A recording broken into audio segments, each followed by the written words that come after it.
Afternoon, everybody, and thanks for coming to our session. This one is like a favorite topic of mine, how we end the fossil fuel era. And in this case, we're talking in the live event sector, you might imagine that, and also in film and TV.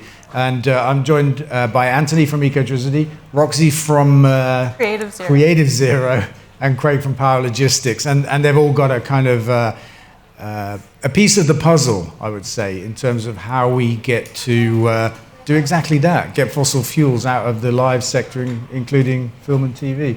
So Roxy's going to give us a quick tour through a study that she's done, which has got some really great headline outcomes in terms of what's possible in the TV and film industry in terms of getting rid of fossil fuels and that kind of stuff. And then we'll pick it up after that. Over to you, Roxy. Thank you. So this project's called the Fuel Project, and like Dale said, it was for film and television. And the idea, we've been working together with Film London since 2022 on this. So the first thing we did was a myth-busting piece just for suppliers, and then we got into this idea of the shift. And we looked at what does it actually take to decarbonize the 50% of emissions in London's film and television industry that come from either transport or mobile power. And the thing that's interesting about transport and mobile power is basically it's just engines running on diesel right now, and that the fix is also the same. There's electrification, there's HVO, there's hydrogen. So we knew we could kind of package these together.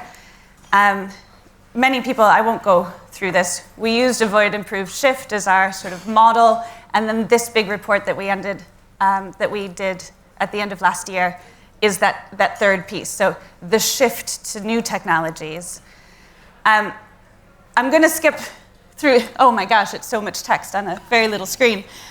Effectively what we found was that for MPUs, which is mobile power units, Jennies, we could transition the entire industry away from fossil fuels by 2036. And for vehicles, that is 2033.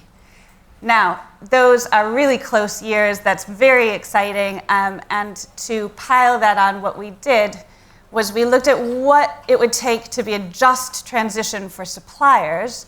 So baked into those years, we've included investment cycles. So we never ask a supplier to shorten their investment cycle so that they can get the return on investment and we don't have stranded assets in the industry. And also that we baked in some time for them to ensure that their facilities could handle charging those batteries, charging that tech, getting HVO tanks onto site, arguing with landlords about substations and all of the rest. So even once you bake in all of those things, we can still hit these 2033, 2036 dates. This is the fuel mix. I should say the report is like 100 pages with a 40-page separate methodology statement. It's a really big piece. And now I'm going to talk you through every single data set. No, straight after lunch. But we have lots of graphs like this. I'm going to skip through, but essentially what we did was we showed what the fuel mix will be every single year throughout that. So you can see that that red bit is diesel. You can see how we slowly kill it. And how we murder it joyfully is with HVO and electrification. Someone was asking me at lunch about hydrogen. Hydrogen does have a role to play, but not until some later years. This was one of our juiciest pieces and one of the things that we get the most questions on in film and television, which is about over-speccing. What we found was every single mobile power unit, this is every single one mapped out that we used. We had 90 different organizations give us data for this. It was a huge collaborative project. 98% were over-specced. 83% never hit 50% capacity. So you have 83% of Jennies out there today never hitting 50% efficiency. So easy, easy, easy. Solve that first. We also, of course, you can put together this whole techno-economic piece, right? But does anybody actually want this transition to happen? So we also looked at what is the mindset of suppliers and commissioners and producers in the industry. And that gave us some really exciting results, too, which is most people are quite happy with batteries and HVO. 15% of suppliers think we're never going to end fossil fuels, so there is a conversation to be had there, but 85% of people know we are, and more. Again, this is a whirlwind tour. And this one might be one of the pieces of data that has the most teeth, which is if you look at those two green circles, so that 985 million, that is the box office returns in the UK for film and television. So we did all right. And that 226 million, that is the average cost of one of the 10 most expensive films made in 2023. That little yellow circle, that's how much this transition is going to cost every year. So it's about the price of one independent film a year. So we just make one less shitty film across all of the commissioners, and we have hit net zero and ended fossil fuels for 50% of the industry by 2033 or 36. Yeah, I think that's enough of a tour intro. Yeah, thank you. I think that's really interesting. We were chatting just before the panel, and I took away this big figure, 1 billion of box office receipts, and it just will take 12 million pounds a year to get to 2036, 2037, and take diesel out of live film and TV. I think that's really good. And I know that you also looked at, you mentioned it, the life cycle of equipment, so that people don't have to retire them early and stuff like that. Because a transition is important. In all of our conversations about net zero, we need a transition for farmers, for people with diesel generators. It's not any different. And Craig, you're from Power Logistics, and you are a supplier of generators, cabling, studies, that kind of stuff to gigs. And we've had conversations before about this kind of thing in places like Hyde Park, for example. How do we get the diesel out of Hyde Park? How do we get the grid in, because it's surrounded by grid, and and the kind of transition to get there, and because there's a really interesting overlap as well. The grid won't necessarily replace diesel completely in some of these venues, but it will be there to charge the batteries, so the batteries can take the diesel generators out, which I find to be really quite an interesting crossover. But I'll just pass the mic to you now to just tell us a bit about what you do. And you're already on the transition. That's the last thing I wanted to say. Power Logistics, you're already doing it.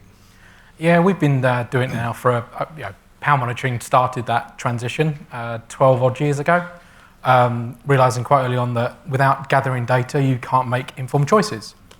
So we developed power monitoring systems, and we've got terabytes of data now of most of the events that we work on.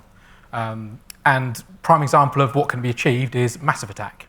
We used our Power Bible that we've been developing the last 5-6 years to predict what that event was going to use kilowatt hour consumption-wise, and then help formulate a plan as to what amount of energy storage was required in each of the different locations, and then how many times we would need to recharge those batteries and how many kilowatt hours was required. The biggest problem we do find, though, is accountability. Everyone points the finger of blame at us that, oh, you're burning the diesel or you're burning the fuel. But we're not the people that are burning the fuel. It's actually the people that are using the energy. And as alluded to in your studies, we get given information that says, oh, we want a 125 amp connector. Fine, you can have a 125 amp connector, but how much are you going to use of that? Because as a contractor, we have to provide that power, regardless. But if you're only going to use a third of that, then tell us that, and we're working with our suppliers to help us reach that final stage, so we can reduce the generation required. We can step up, a 32 amp 3-phase to a 125, or we can do, weird and wonderful things to make that happen.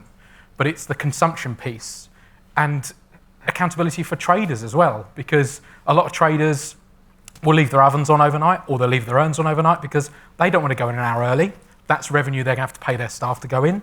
So as soon as you start costing the actual general cost to the people, you'll suddenly reduce your costs. And then the infrastructure costs, the trucking costs, the fuel costs, everything comes down.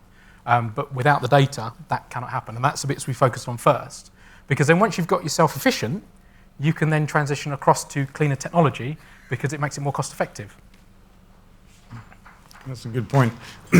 And I think we've had conversations before, maybe at last year's GEI, about the role that batteries and generators can have together, because a diesel generator typically is running, I don't know, 15% efficient or something like that. And they might run 24/7, but they'll have the occasional peak and then lots of troughs. Whereas if you had a battery, I think you had some stats last year. Yeah, so I mean, when we started some events, we historically take up from previous supplier, and let's say they do 0.5 kWh per litre. The theoretical maximum is 4 kWh per litre. By adding in a battery, you can reach that 3.5 kWh per litre. So you're getting almost 6 times more bang for your buck. So where, like you say, a generator running continuously, the loads can go up, can go down, but that engine still has to spin at that particular speed and put in that amount of fuel.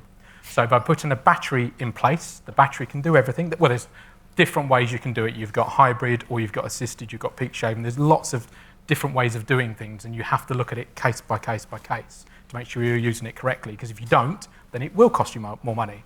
But putting a battery in place, you can manage your energy better, and you can actually get more for your litre of fuel. And also you can start utilising grid supplies. You can put grid supplies into battery, peak shave them, and if you still need a generator, you can have it as a backup, or you can supplement it with the grid that's already there. Technology is available today to do that. Yes, and so the way I see it, there's an immediate role for batteries before the grid can be put in, because that can take some time. We were talking about DNOs on the last panel, and it can take years to get a grid connection in, excuse me, even in a built-up environment. But the short-term thing is to bring a battery in, pair it up with the generator, and I don't know, go from a half a unit per litre to the 3.5. Which is an enormous uplift in outcome. Absolutely, and there was a study we did with a customer on the end of last year. They've got a theatre venue that's putting a show in place. They've got a amount of power supply from the grid, but it's not big enough. They were going to dump a large generator in place instead.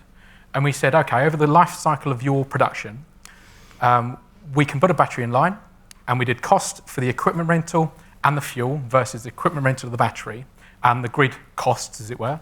And it worked out £84,000 cheaper to put a battery in line that can peak shave than putting a generator and running diesel. You think of the CO2 savings as well, are massive. So I would say to anybody here that's running an event or involved in an event that's looking to reduce emissions, while you apply for a grid connection to see if you've got one, and while you take the time to actually bring that in, get your supplier of generators to pair them up with batteries, and you can make the most enormous gain in efficiency in terms of carbon and money. And then we get to the place where the grid comes in studios, for example, or outdoor filming, places like that. And then we're in a great place where you can use the grid to charge the battery if the grid's not big enough on its own. And then we come to Antony, and the question is, where do you get your grid power from? You've got the grid now for your studio, your outdoor location. You may or may not be using that to charge batteries. Where do you get your power from for your grid? This is the point where I have the unenviable task of talking about business as usual in the energy world. Straight after lunch, potential carb snooze is coming, I'm afraid. But energy baskets are a way of aggregating people's demand together, and through the economies of scale with that aggregation, we can deliver better tariff options for standard energy products. So at the moment, we've got 2 energy baskets running. We launched one with BAFTA called the Creative Energy Scheme back in November last year. We've just launched the Live Events Energy Scheme. And the Creative Energy Scheme with BAFTA is designed more for TV and film production, entities that are involved in that sector. And the Live Events Energy Scheme is designed more for stadia, live music venues, and event spaces. And what happens in an energy basket is, and this is where it gets down to the nitty-gritty of how energy is sort of purchased, every time our trading team goes out and buys energy, we buy it in these things called clips. And the more clips that you buy on a single day, the better the discount is available for that purchase. So what you build in is something called a coterminous end date. So if we have a coterminous end date, which means all the contracts end at a certain time, it means that when that contract renews for that energy basket, we buy all of the energy at the same time. So for example, with the Live Energy Event Scheme, that basket, the coterminous end date will be the 30th of September 2026. So if you're coming into the energy basket in September this year, it's a 12-month contract. If you're coming into it in March time next year, it's a 6-month contract. The important thing is everybody's contracts terminate at the same time. Then what our trading team does is it will then, on the 1st of October, buy all of the energy demand. I say buy, there's some of it that we produce ourselves, so we'll be putting some of our own energy into that basket. But the remainder that's purchased from the wholesale market, we get the economies of scale because all of the volume is clumped together. There are a couple of other things that happen in an energy basket, such as the combination of the tolerances. So whenever you go out and buy energy, if we said we wanted 10 gigawatt hours worth of energy, we have a 20% tolerance on that. So that means we can go 20% above it, 20% below it, and we're still operating within the boundaries of those contracts. By having lots of different entities together in this energy basket, we can spread those tolerances out, reduce the risk profile of that basket, and confer more trading benefits. So you've got this kind of perfect storm of discounts available. You've got the volume in there, you've got the spreading of the tolerances, and you've got the spreading of the risks as well. So you tend to find that in most energy baskets, if you can bring in lots of different niches within a sector that have different kind of demand curves, so say for example you're dealing with a daytime event space where the power usage ramps up during the day, as compared to say a music venue space where actually it's quite quiet during the day but then it ramps up into the evenings, you can buy nicer looking squares of energy. Otherwise you've kind of got a funny demand curve and you need to find little bits of energy from here and little bits of energy from there, and that can be a bit more expensive. So bringing it all together gives you economies of scale, helps you to match demand profiles, builds in a little bit of extra conferred benefit in terms of those tolerances and the risks as well. And it also creates a nice place for thought leadership, ideation, creative thinking to take place. Because what you're doing is you're bringing people together. And one of the things that we're trying to do with the live events energy scheme is have large operators who have big amounts of energy consumption, conferring benefit down to the smaller, more grassroots venues. But at the same time, there's a return on investment here because the smaller, more nimble venues who are able to trial innovative schemes, whether that's involving transport to gigs, whether that's involving the way that they deal with food concessions, we can create this space in between where hopefully the more fleet-footed and nimble can share their experiences with those larger operators who it would cost them a lot more money or time, or perhaps just changing the mood of the board in order to adopt those schemes. So hopefully we've got this melding pot in the middle where you've got good value for money on the energy, but also an opportunity to really thought share. And I think probably the scope 3s, which we're all saying are some of the toughest nuts to crack, that's where we need these sharing of best practices to take place. Hopefully, with Ecotricity sitting with energy baskets being provided to multiple sectors, and energy baskets are one of the tactics that we're deploying in this strategy. We've got the Grid Faeries batteries, we've got the feeder pillars, we've got the energy baskets. If Ecotricity are sat and we're able to see, oh, TV and film are doing this over here, and that's a really good way of doing this. Live music, do you think that there's a benefit adopting this strategy? We can not only deliver the case studies within each sector, we can actually share them between sectors as well. So hopefully, energy baskets have a little bit more benefit to confer than just being a sort of boring business as usual energy product. There's a lot more that can take place in that space where bigger operators and smaller operators are all coming together and sharing in the benefit. Good one. So I think you're all experts now in energy trading. We'll have a test on the way out the door. I just want to add to that. Of course, it's green energy. I mean, right. That's for me, that's the really important outcome when it comes to getting fossil fuels out. Once you've got your grid in, or if you already have a grid, it's about getting green energy in that cost-effective way, which I think is fabulous. So we're approaching 11 minutes to go. This is a super short session. I want to ask you guys if there's something else you want to add, and at some point we'll throw the floor open for some questions. So, Craig, sorry, Roxy, you were about to say.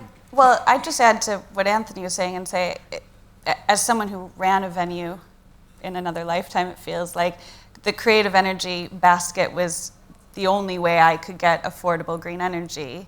And it was a no-brainer at that point because you were buying into this economy of scale, which for a small supplier is a really important find. And it was 100% bragging rights. We were like the only studio doing this, and I got to say, hey, guess what, we're green energy. Now you don't get to do that. If you're a venue, you better have green energy, because actually it's becoming embarrassing if you don't. So getting on board something like this gives you that ability, even if you are a smaller space, to compete with the big guys' economy of scale. So it was an easy win for me. Cool, thank you. Craig? No, just that there's no excuse for people not to transition anymore. In the live events industry, Yes. and with the newer live events bucket that you've got, that's brilliant.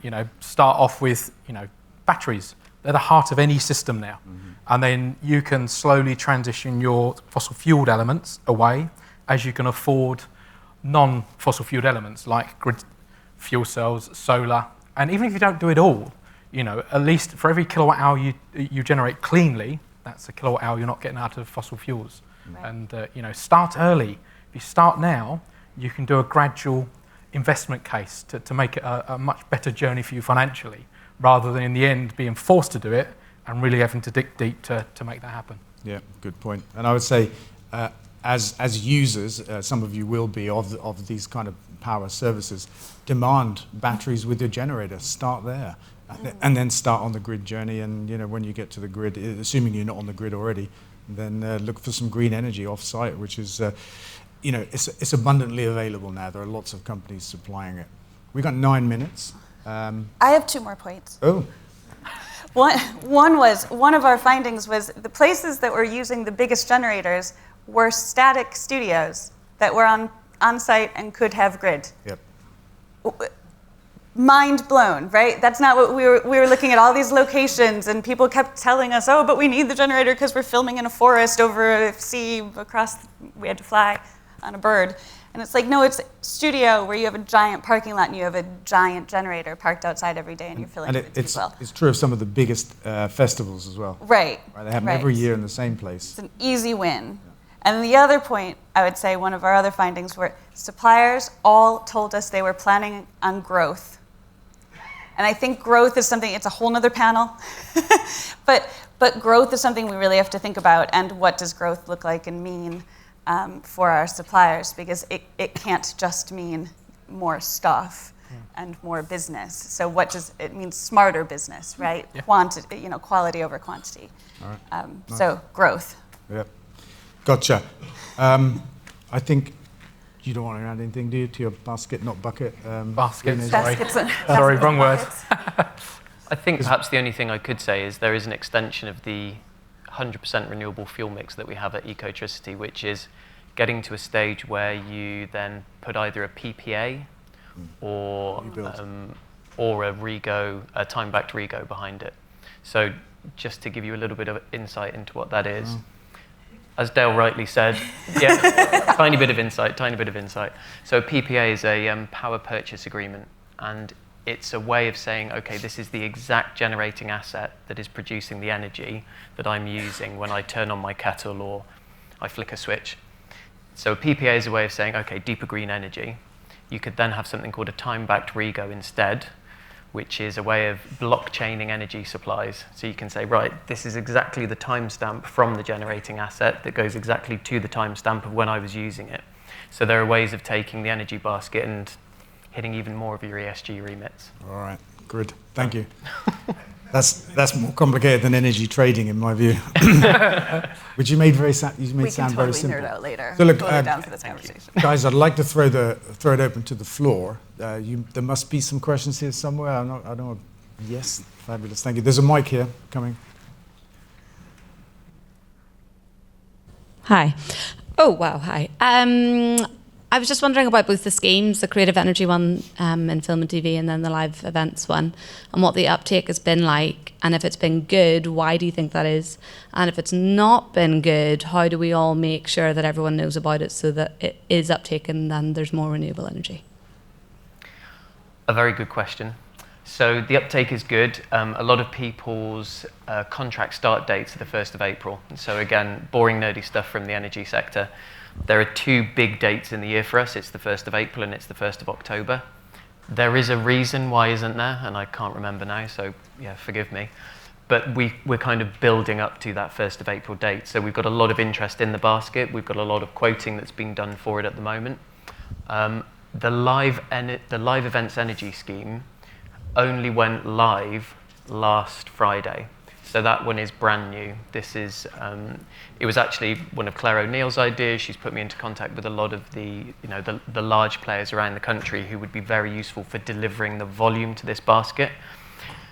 But as with everything that occurs within a heavily regulated and licensed industry, there's a lot of stuff that has to go on in the background and a lot of processes that have to be developed before you actually hit the green button and say, right, we're ready to go. So lots of interest, lots of people sat ready in the starting blocks, ready to go for the 1st of April.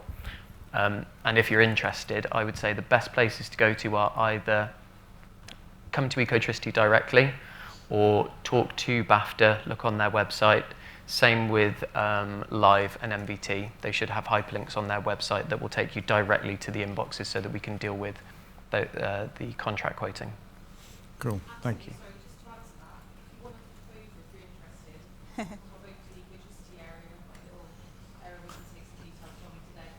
You will find me over there. I will run. Funnily enough. All right. Go there. Question, great. Yes, please. With cities especially adding more car charging points, is there an opportunity for urban events and location filming to make use of those car charging points to help decarbonise their power? That's a great question. May I take that one? Or Yes. do you want to take it? No, go for it. Let's share it. No, I want to Let's hear share what it. you have to say first. I think it's a great question and it's a great opportunity. One of the things we're doing at Grid Faeries is to look for legacy outcomes. So if we go into an event and take batteries there, for example, we hope to be able to bring a grid, some kind of feed-in pillar to leave behind for future events. Sometimes you can't get it there fast enough, or quite often you can't. Bristol Downs is a great example of that. There's a car park, it's on the Downs. There are some events there during the year, but not really very many, but there's a chance to have electric car charging added as a legacy outcome of some of that work. Over to you. We have some commissioners interested right now in sort of phase 3 of Fuel Project, which one of the projects within phase 3 might be looking at how to use car charging spaces that are near locations, so overnight charging of the big mobile power units. Yeah, it's a great idea and it's a great outcome. Yeah. Let's talk later. Another question? Yep, great. Hi, first of all, fantastic so far. Absolutely brilliant. Just a bit of a sort of maybe negative or cynical thing. From the music industry point of view, you're talking about a big transition of new tech. What can you say about reliability so far, and what provides the redundancy for early tech transition? Interesting. I'm just going to say a couple of words and then maybe over to you, Craig. I don't think of it as early tech. Batteries, they've been around for a very long time. Lithium ion even that's been around for a very long time, through the phone battery and the car battery and that kind of stuff. And what you've said is exactly the kind of thing that we face when we go to a venue and say, look, you can have batteries. That question comes up immediately. Well, we better get some generators as a backup. And quite often live events have 2 generators, one backing up the other one, which is all kinds of crazy. But our experience at Glastonbury in the Arcadia field was the tech guys there. I don't know if you were on that job. The tech guys there, after the event, they said it was the best power they'd ever had, because when the big bass drops came from the music systems, the generator wasn't fighting to catch up. It was constantly always on, at voltage, at frequency, and that kind of stuff. So it's actually better power than generator power. And remember, there are no moving parts. What can go wrong in something with no moving parts? Much less. Do you want to say something, Craig? Yeah, so I'm going to take the worst case scenario of broadcast, pair of synchronized generators running continuously at super low loads, really inefficient. You can have synchronized batteries. So you can have a generator at the back end of one of them or both of them, or you can have the grid going up it. The grid is really reliable now, and you can put AV supplies into them, synchronized batteries. You've got more redundancy and resilience than what you had before. But it's just people gaining that confidence, and that's what we're trying to do as a company, is to showcase it can be done. Massive Attack. The whole stage was done on it. it can be done today, and there really isn't any excuse. And sorry? It's also one for the legal teams to be looking at, because oftentimes it depends what your contract says if you're live broadcasting and what your backup rules are, because you can't cause panic when everything goes dead in millions of homes all over because Glastonbury goes off the air and what happened. So there are good reasons for this kind of backwards concept now, but make sure that your contracts don't say you have to have a certain type of generator, and that you can experiment with this very safe, not new technology. Yes, I think a battery backup for a battery is a great idea. Yeah. Right, you double up on the benefit. Look, thank you all for coming. Thanks to the panel, and see you later.